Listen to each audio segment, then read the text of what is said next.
Hello good evening guys. Bright future YouTube channel में आपका हार्दिक स्वागत है। आज हम पढ़ने जा रहे हैं जनगणना 2027 के जो हाल ही में शुभंकर जारी हुए हैं उनके बारे में अपन इस क्लास में विस्तार से चर्चा करेंगे। सबसे पहले स्क्रीन पर जो मोटिवेशन लगा हुआ है उसको देखते हैं अपन। लग चुकी है तलब जीत की, अब खुद को आग में झोंक देंगे। ठोकरें कहती है मारा जाएगा, हौसले कहते हैं देख लेंगे। यानी इंसान के जो हौसले मजबूत हो तो सब कुछ हासिल किया जा सकता है। बढ़ते हैं अपन। जनगणना 2027 के शुभंकर हुए जारी। जो गृहमंत्री, केंद्रीय गृह मंत्री हैं अमित शाह जी, उन्होंने हाल ही में जनगणना 2027 के लिए आधिकारिक जो शुभंकर हैं वो जारी किए हैं, जिसमें महिला तो कौन है, प्रगति है, और विकास पुरुष का नाम है, उसका अनावरण किया है। इसके साथ ही ये जो भारत की ये पहली पूर्णतः डिजिटल जनगणना है। 2027 वाली जो जनगणना है वो पूर्णतः डिजिटल जनगणना है। इसको समर्थन देने के लिए बहुत सारे डिजिटल प्लेटफॉर्म भी इन्होंने लॉन्च किया है। किसने? केंद्रीय गृह मंत्री अमित शाह जी ने। इसके आगे बढ़ते अपन। इसके बारे में मुख्य बिंदु क्या क्या है देखिए। प्रगति और विकास नामक जो शुभंकर है वो जनगणना 2027 के जन संचार के प्रतीकों के रूप में कार्य करेंगे, जो नागरिकों को अनुकूल तरीके से जनगणना के बारे में जानकारी प्रसारित करने में मदद करेंगे। ये जो शुभंकर है प्रगति और विकास, ये नागरिकों को जनगणना के विषय के बारे में बताएंगे ज्यादा से ज्यादा। इसके आगे देखिए, जनगणना 2027 के ये जो शुभंकर हैं ये महिला हैं और पुरुष दोनों के हैं, दोनों हैं। तो ये समानता का जो प्रतिनिधित्व भी करते हैं। ये राष्ट्र निर्माण में महिला और पुरुषों की जो समान भागीदारी है उसका भी क्या एक प्रतीक है। और 2047 का जो विकसित भारत बनाने का जो अपना संकल्प है उसको भी, उसकी परिकल्पना के अनुरूप भी है।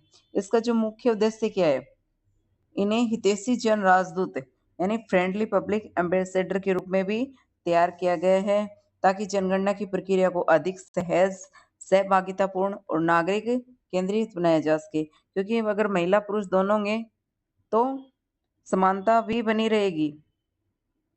इसके बाद देखिए, भारत की पूर्णतः पहली पूर्णतः डिजिटल ये जनगणना है 2027 वाली। जनगणना 2027 भारतीय इतिहास की पहली डिजिटल जनगणना होगी। आगे चलते अपन।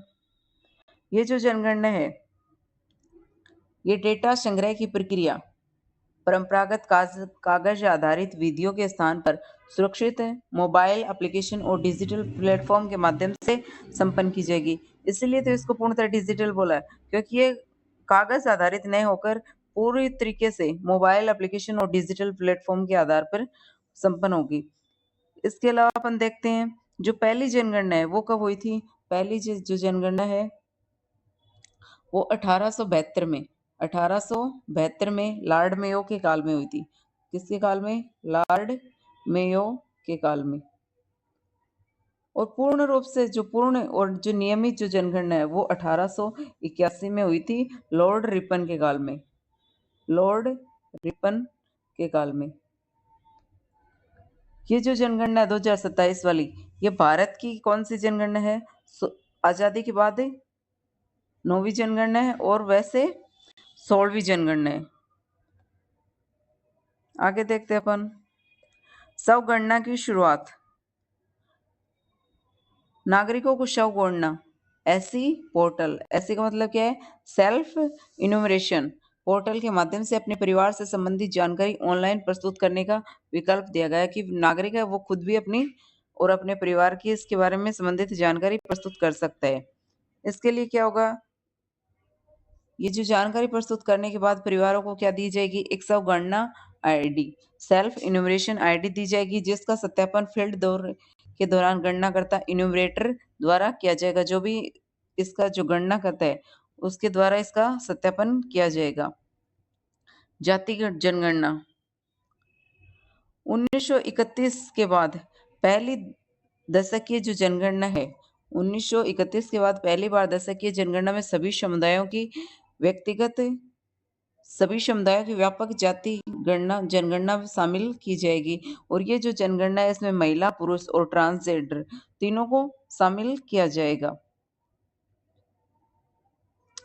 आगे देखिए, इसका जो कानूनी आधार है वो क्या है?